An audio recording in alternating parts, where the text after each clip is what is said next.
Chapter 6. Danger. There was the height of the Reign of Terror.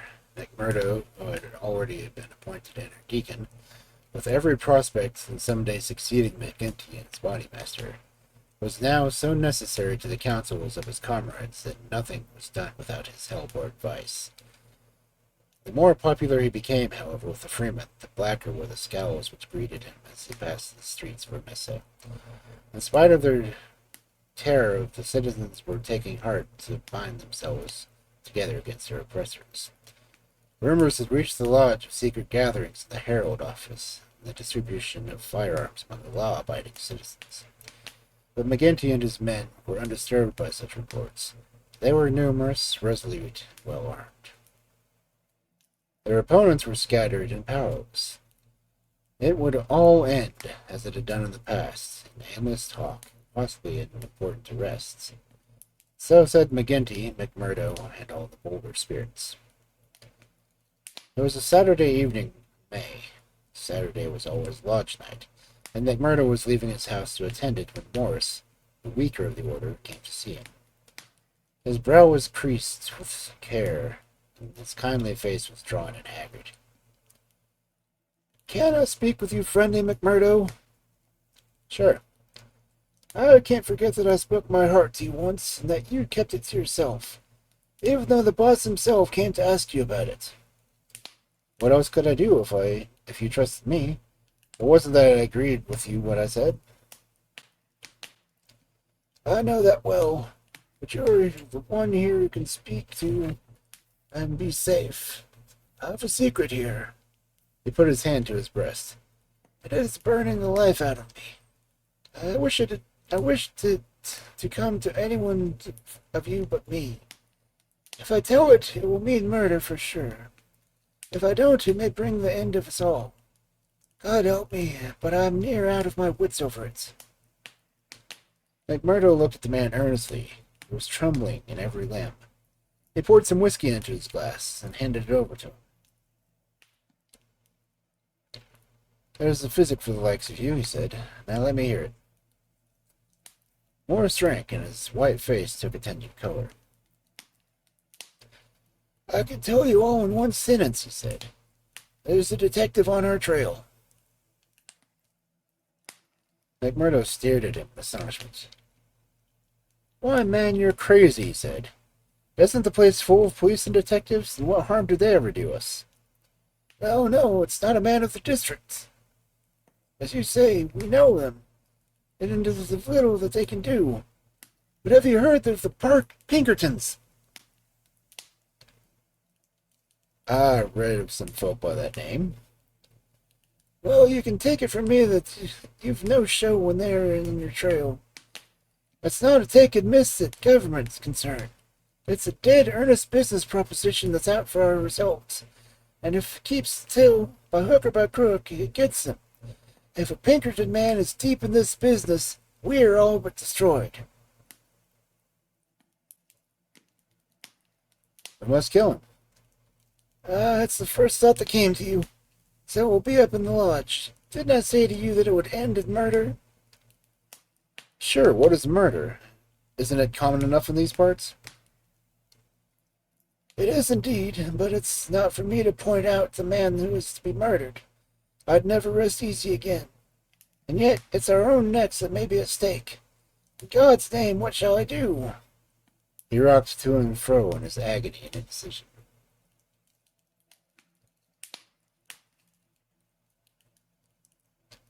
But his words had moved McMurdo deeply.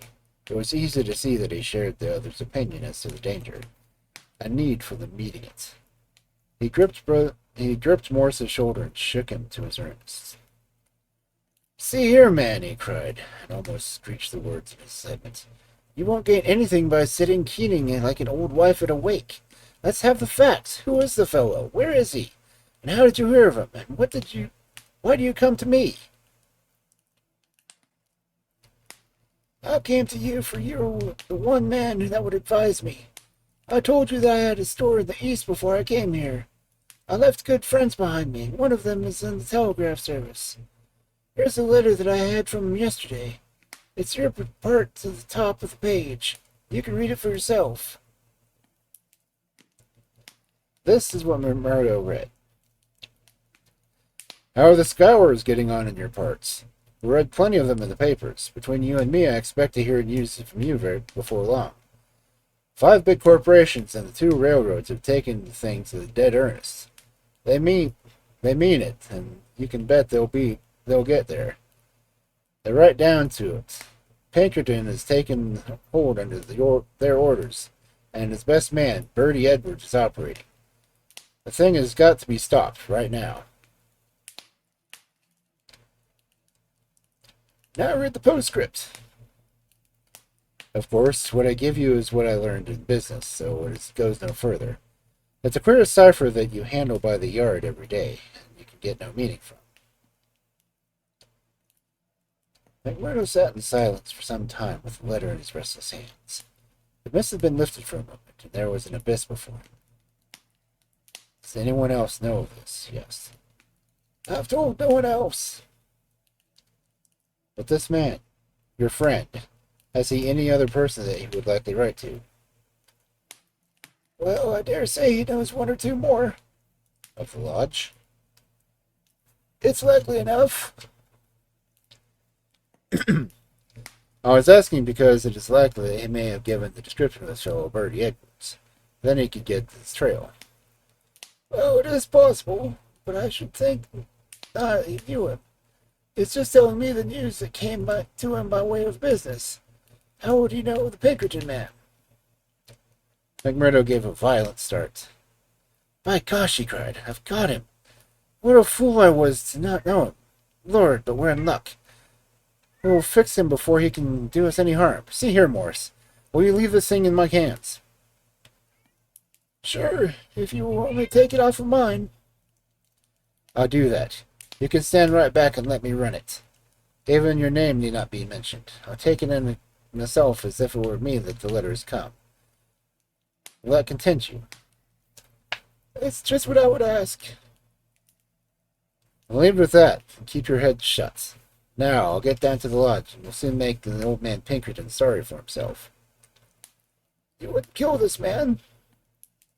The less you know, friend Morris, the easier your conscience will be, and the better for you to sleep. Ask no questions and let things settle themselves. I have hold of it now.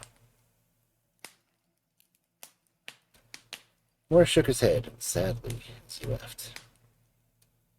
I feel that his blood is on my hands, he groaned.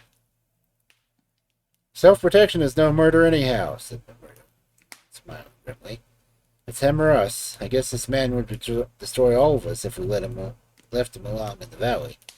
Why, Brother Morris, we'll have to elect you the bodymaster yet. You surely saved the lodge. And yet it was clear from his actions that he thought more seriously about the new intrusion than his words would show. It may have been his guilty conscience. It may have been the reputation of the Pinkerton organization.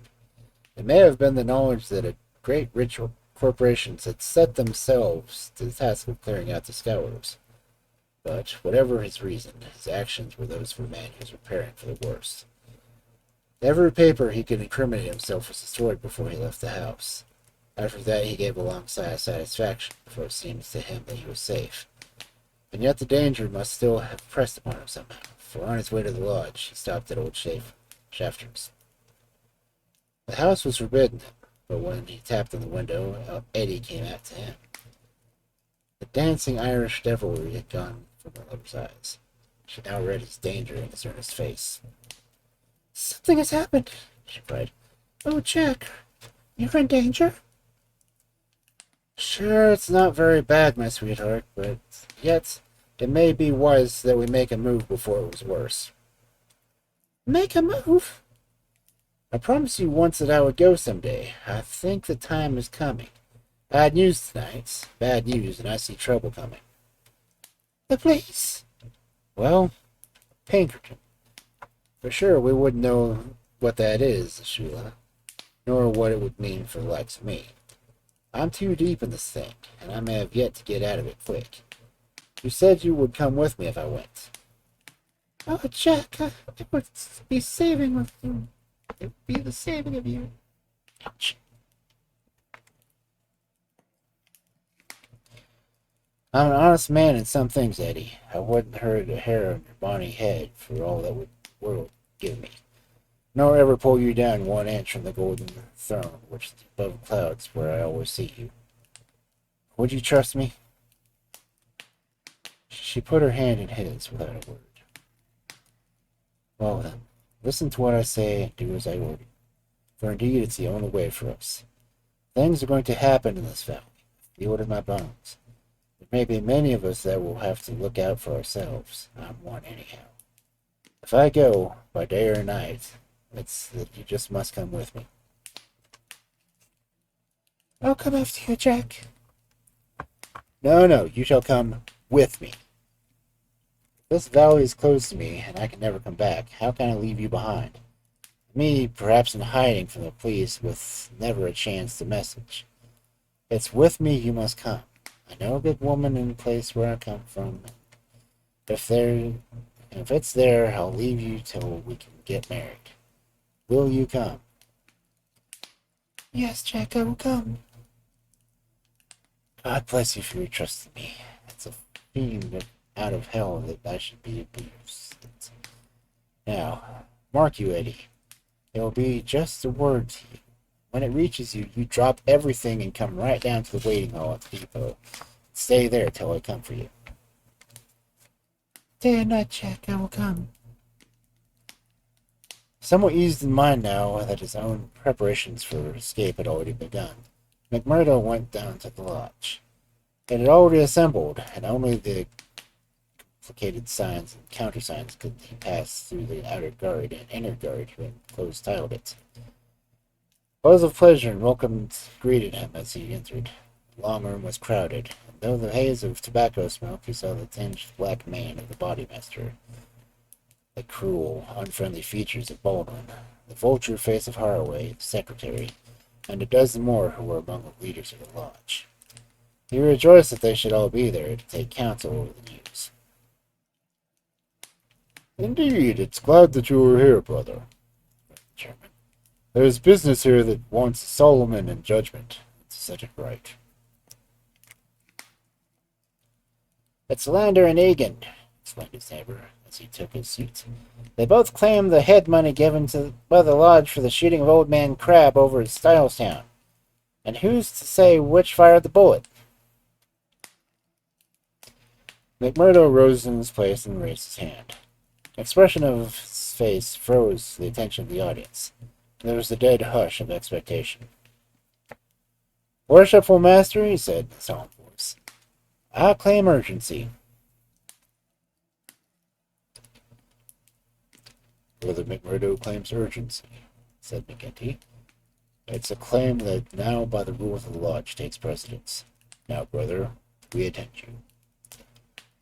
McMurdo took the letter from his pocket.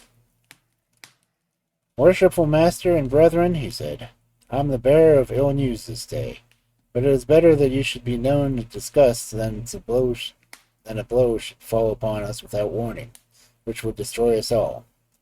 I have information that the most powerful and richest organizations in the state have bound themselves together for our destruction, and that at this very moment there's a Pinkerton detective, one Bertie Edwards, at work in the valley collecting the evidence which may put a rope around the neck of many of us, and send every man in this room into a felon's cell. That is the situation for the discussion of which I have made the claim of urgency. There was a dead silence in the room. It was broken by the chairman. What is your evidence for this, Brother McMurdo? He asked. It is in this letter which has come into my hands, said McMurdo. He read aloud the passage. It is a matter of honor to me that I can put no further particulars about the letter, nor put it into your hands. But I assure you that there is nothing else in it which can affect the interests of this lodge. I put the case before you, as it has reached me. Let me say, Mr. Chairman, said one of the older brothers, that I have heard of Bertie Edwards, and that he has a name for being the best man in the Pinkerton service. Does anyone know him by sight? Said McGinty. Yes, said McMurdo, I do. There is a murmur of astonishment to the hall. I believe we hold him in the hollow of our hands, he continued, with a smile on his face. If we act quickly and wisely, we can cut this thing short. If I have your confidence and your help, it is little that we have to fear. What have we to fear anyhow? What can he know of our affairs? You might say so if all were staunch as you, Counselor. But this man has all the millions of the capitalists at his back. Do you think there's no weaker brother among all the lodges that cannot be bought? He will get at our secrets. Maybe he has got them already. There's only one sure cure. That he never leaves the valley, said Baldwin. Nodded. Good for you, Brother Baldwin, he said. You and I have had our differences, but you have said the true word tonight. Where is he, then? How shall we know him? Worshipful master, said McMurdo earnestly, I would put it to you that this is too vital a thing for us to discuss in open lodge. God forbid that I should throw a doubt on anyone here, but if so much of a word of gossip got to the ears of this man, there would be an end of any chance of our getting him. I would ask Lodge to choose a trustee committee, Mr. Chairman. Yourself, if I must suggest it, and Brother Baldwin here, and 5 more. Then I can talk freely of what I know and of what I would advise should be done. The proposition was at once adopted and the committee chosen. Besides the chairman and Baldwin, there were the vulture-faced Secretary Haraway, Tiger Cormac, the brutal young assassin, Carter, the treasurer, and the brothers Willoughby, who were fearless, desperate men who would stick at nothing. The usual revelry of the lodge was short and subdued, for there was a cloud upon the men's spirits, and many there were for the first time beginning to see the cloud of vengeance law drifting upon the serene sky under which they had dwelt so long. The horrors which they had dealt out to others had been so much a part of their settled lives that the thought of retribution had become a remote one, and so seemed that more startling now that it was close upon them. They broke up early and left their leaders to their council. Now, McMurdo, said McGinty when they were alone. 7 men sat frozen in their seats. I said just now that I knew Bertie Edwards, said McMurdo. McMurdo explained. I need not tell you that he is not here under that name. He's a brave man, I dare bet, but not a crazy one. He passes under the name Steve Wilson. He is lodging at Hobson's Patch. How do you know this? Because I fell into a talk with him. I thought little of it at the time, nor would have given it a second thought but for this letter. But now I'm sure it's the man. I met him on the cars when I went down the line on Wednesday. A hard case if ever there was one. He said he was a pressman. I believed it for a moment. Wanted to know all he could about the Scowrers and wanted to call the outrages for the Negro press. Asked me every kind of question as to get something of his paper. He bet I was giving nothing away. I'd pay for it, and I'd pay for it well, he said, if I could get some stuff that would suit my editor. I said that I thought would please him, and he handed me a $20 bill for the information. There's 10 times more from you, he said, if you can find out what all I want. What did you tell him then? Any stuff I could make up. How do you know he wasn't a newspaper man? I'll tell you, he got out of Hobson's Patch, and so did I. I chanced into a telegraph bureau. He was leaving it. See here, said the operator, after he got out. I guess we should charge double rates for this. I guess you should, said I. He had filled me the form of the stuff that might have been Chinese for all I could make it. He fires a sheet off of this every day, said the clerk. Yes, said I. It's special news for his paper, and he's scared that the others might tap it. That was what the operator thought, and that I thought at the time. But I think differently now. My gosh, I believe you were right, said McGinty. But what do you allow that we should do with it? Why not go right down and fix him? Someone suggested. The sooner the better. I'd start this minute if I knew we could find him, said Rito. He's in Hobson's Patch, but I don't know the house. I've got a plan, though, if you'll only take my advice. What is it? I'll go to the patch tomorrow morning, find him through the operator. You can locate him, I guess. Well, then I'll tell him I'm a Freeman myself. I'll offer him all the secrets of the lodge for a price. You'll bet he'll tumble at it. I'll tell him the papers are at my house, and that it's twice as much as my life would be worth to let him come while folk were about. You'll see that that's horse sense. Let him come at 10 o'clock at night. He shall see everything. That'll fetch him for sure. Well, you can plan out the rest yourselves. Widow McNamara's a lonely house. She's as true as steel and as deaf as a post. There's only Scanlon and me at the house. If I get his promise, and I'll let you know if I do, I'll have the whole 7 of you come down with me by 9 o'clock. We'll get him in. If he ever gets out alive, well, he can talk of Bertie Edwards' luck for the rest of his life. There's going to be a vacancy in Pinkerton's. Or mistaken, said McGinty. Leave it at that, McMurdo. At 9 tomorrow we shall be with you. Once you get the door shut behind him, you can leave the rest with us.